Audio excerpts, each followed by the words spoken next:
publié, de la photo la plus sexy à la vidéo la plus provocante, tout est un acte politique. C'est dire à nos jeunes sœurs, c'est dire à nos jeunes filles qu'on peut être une jeune femme qui met des faux cils, qui met le rouge à lèvres, qui met les faux cheveux ou tout ce que vous voulez, des perruques, et en avoir plein dans le crâne, et avoir été jugé digne, et avoir bien évidemment un background. Parce que tout cela n'est pas incompatible. On a voulu nous faire croire, nous les femmes, qu'une bonne femme en politique, aux responsabilités, c'est cette bonne laide. Et quand elle est belle naturellement, c'est celle-là qui doit au maximum ressembler à un homme. Il faut donc qu'elle soit totalement, bien évidemment, dépourvue de tout signe de féminité. Écoutez, chers hommes, heureusement que tous ne sont pas dans cette ambition ou aspiration, je voudrais vous dire, vous allez apprendre à vous discipliner. Si le fait qu'une femme porte un décolleté et que vous ayez un débat politique et public à avoir avec vous indispose, il faut vous discipliner. Vous n'allez plus réduire la femme à son entrejambe. Parce que nous les femmes, quand nous nous adressons à vous, et surtout quand nous parlons des questions publiques et d'intérêt général, on n'a même pas une seconde à réfléchir à ce qui est entre vos jambes. Ce qui nous intéresse, c'est ce qu'il y a dans vos têtes et ce que vous nous mettez sur la table. Qu'est-ce que vous portez en proposition? Ma vie est un témoignage. Vous allez vous en rendre compte. Et ma vie, chaque acte de ma vie est un acte politique. Publiez des vidéos de moi, bien presque comme vous voulez. J'ai des vidéos, vous n'avez pas encore tout trouvé. Fouillez bien mon Facebook, vous allez trouver des photos en maillot de bain là-dedans. En maillot de bain, devant, derrière, prenez, publiez, capturez, faites-les même passer comme je le vois dans les médias. C'est la révolution de la jungle féminine au Gabon. C'est fini. Plus personne ne se sentira exclu de quoi que ce soit. Je vous dis, fouillez encore bien. Je vous donne même l'année, c'est 2017. Je pense que j'avais publié les photos en maillot de bain. D'ailleurs, il y a une vidéo qui circule où je suis en maillot de bain. C'est dire à nos jeunes sœurs qu'on peut, oui, on le peut, avoir été Miss dans ce pays. Parce qu'on a toujours dit que les Miss sont de vulgaires personnes qui ne sont bonnes qu'à sourire, qui ne sont bonnes qu'à être belles et bêtes, qui ne sont bonnes qu'à accompagner des grands hommes. On peut avoir été Miss dans ce pays et décider de prendre un chemin autre et vendre autre chose que son corps. Je ne vends pas mon corps. Je l'ai assumé dans tous ses revirements. J'ai pris du poids. C'est devenu un objet de discrimination. Oh, la bouffie bouffonne. Oh, elle est grosse. Oh, les gros joues. Oh, ceci. Quand j'en perds, oh non, elle est trop mince. On dirait qu'elle a le sida. On dirait qu'elle est malade. Les gens sont même allés plus loin. Pour dire que j'ai vendu mon clitoris, puisque de ma génération, j'étais l'une des rares personnes à faire les enfants en retard. Presque toutes les filles de ma génération avaient déjà un enfant, que tout de suite, on m'a accusé d'avoir vendu mes trompes, mon clitoris. Ils sont même allés plus loin. Que par le biais de Miss Gabon, eh bien, j'ai couché avec toute la République, chers compatriotes, et que ces grands hommes m'ont enlevé l'esprit que j'avais. Ce qui me faisait shiner, briller. C'est pour cela que je suis devenue comme une feuille. Ça, c'est quand j'étais mince, quand je portais du XS. Et quand j'ai pris du poids, les mêmes personnes, aux mêmes endroits, au même moment, se sont retrouvées à dire que Marlène Fabienne, elle a déjà trop pris du poids, que ce n'était pas bien, alors que quand j'étais mince, les mêmes critiques se faisaient. C'est pour vous dire à vous jeunes, ne regardez pas les gens qui vous critiquent tous les jours. Pour certains, ils vous envient. Pour certains, ils aimeraient être à votre place. Pour certains, ils aimeraient faire comme vous. Mais on n'a pas la culture de demander comment faire. On n'a pas la culture d'aller à la rencontre de la personne que l'on admire en vrai. Parce que parfois, ces insultes sont le fruit d'une profonde admiration. Mais on se demande, mais comment c'est possible? Cette Marlène et moi, on a grandi ensemble dans le même quartier. Cette Marlène et moi, on a chanté à l'église, dans les colonnes divines. On a été jeunes du monde, on a été chevalier, on a été fille de cœur, on a été servant de messe, on a même été lectrice. Comment moi je me retrouve dans ma petite vie aujourd'hui? Et c'est elle qu'on voit partout. Et c'est là que vous allez voir des commentaires tels qu'elle est trop agitée, elle se prend pour qui, elle est qui. Mais moi je ne peux pas m'arrêter sur cela. Parce que je sais que le fait d'oser va donner l'opportunité à d'autres générations d'oser demain. Le fait d'y aller va donner le courage à d'autres générations d'y aller demain. Le fait d'être cette Marlène que tout le monde connaît, dans sa plus simple banalité, et d'être celle-là qui accède à tous ces milieux, que ce soit au Gabon ou à l'international, qui discute avec ses chefs d'État, vous vous souvenez, chers compatriotes, il y a eu toute une polémique parce que j'avais publié une photo du président de Macron, Emmanuel Macron, et moi.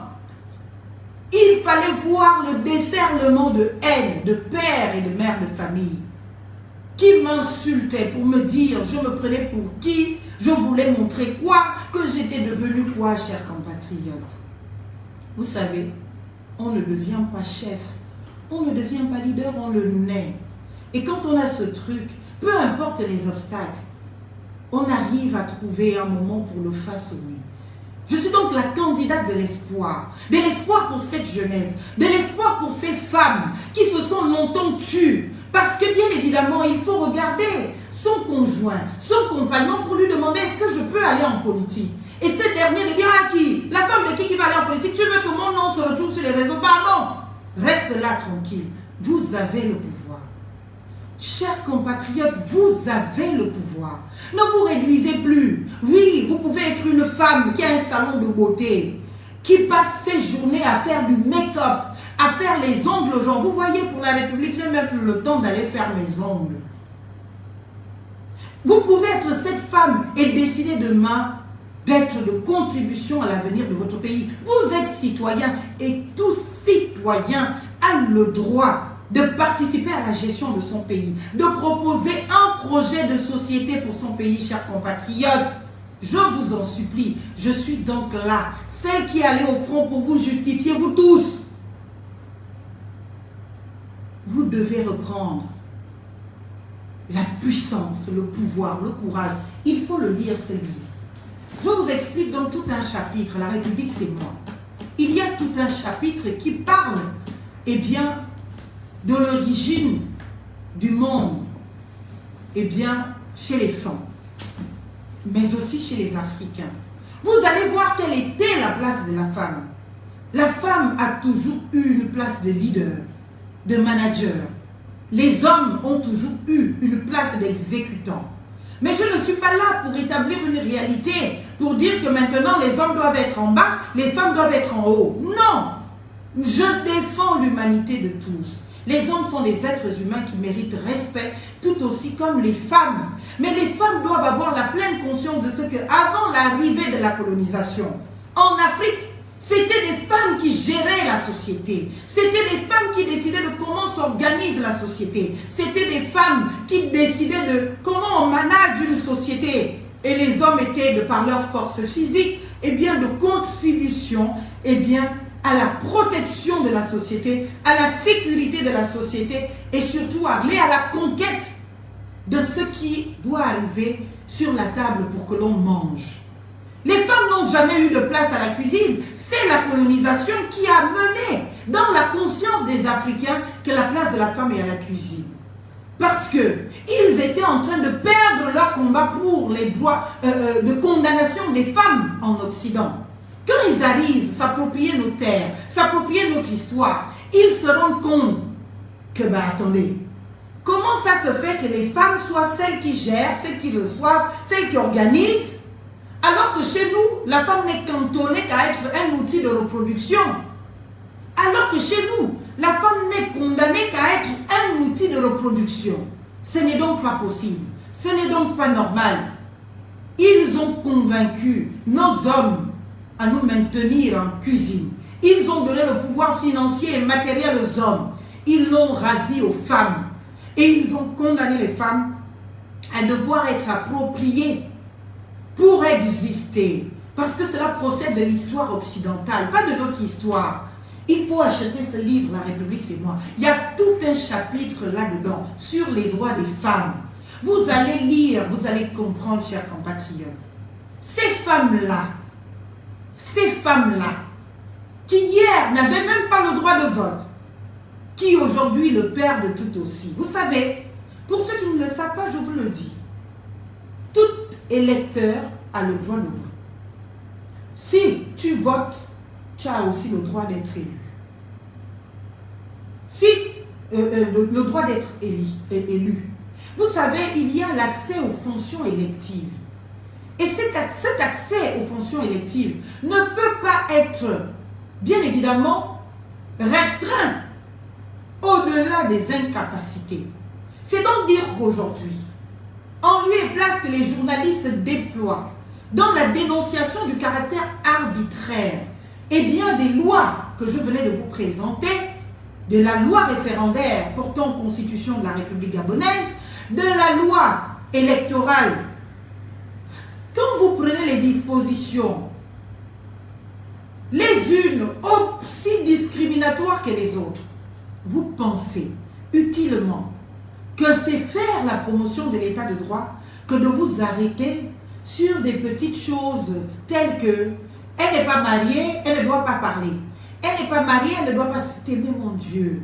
Regardez-vous comment vous réduisez la femme. Et cela encourage les stigmatisations que j'ai tout aussi dénoncées dans ce livre à l'égard des femmes. J'ai grandi dans cette société, je le disais, dans le vécu, eh bien, des violences faites aux femmes. J'ai grandi dans cette société, dans le vécu, je le dis encore, des violences faites aux femmes. Et dans ces violences faites aux femmes, nous avons tous constaté ceci. J'étais jeune. Je le dis toujours, je l'ai même écrit. J'avais des exemples dans mon environnement immédiat. Gisèle Laure Eyantotou, que vous connaissez sans doute, ancienne ministre de la République, ancienne élue nationale, députée de la République. Ingénieur de formation, ingénieur, je crois, en pont et chaussée ou en génie civil. Chers compatriotes, j'étais en 5e quand j'ai écrit dans les cahiers qu'elle était venue nous offrir à son effigie. Vous voyez un peu comme ce livre, mais c'était des cahiers qu'elle offrait, eh bien, à l'occasion des rentrées scolaires. Et dessus, il y avait sa photo, avec en dessous, député de la République. Et son nom. J'avais ces cahiers, et toutes les fois que j'écrivais, je prenais des cours et autres dans ces cahiers, je regardais la photo de couverture. Ça me parlait. Parce que c'est une dame que je connaissais. C'est une dame que j'ai vue. Je me suis dit, tiens, en 5e, je vous rappelle, elle est une femme. Elle est députée de la République. Elle est ingénieure avant tout. C'est une intellectuelle. Je dois absolument réussir mes études. Je dois absolument faire l'école. Parce qu'à ce moment-là, elle m'a servi d'exemple pour savoir qu'une femme peut aller à l'école, finir son projet d'études et avoir un emploi digne. Décider de braver les interdits traditionnels et aller faire de la politique. Une femme, chers compatriotes, c'était un exemple et c'était rare. Et c'était l'un des premiers exemples. Et j'ai eu à le lui dire. Et cette même femme, quand j'ai fait Miss Gabon, l'étape du Wellington, Miss Wellington d'abord, j'ai été surprise. À l'occasion de mon passage, le premier passage en tenue traditionnelle, où vous devez vous présenter. Quand j'arrive, le public m'a adopté. Tout le Wellington, c'est le vote du public qui m'a même amené à Libreville, à l'élection nationale. Tout le public, j'ai eu pratiquement 100% du vote du public. Parce que j'ai toujours été une petite brillante, intelligente. Je ne me jette pas les fleurs. Ceux qui ont fait ne serait-ce qu'une classe avec moi, en toute humilité, peuvent vous le confirmer.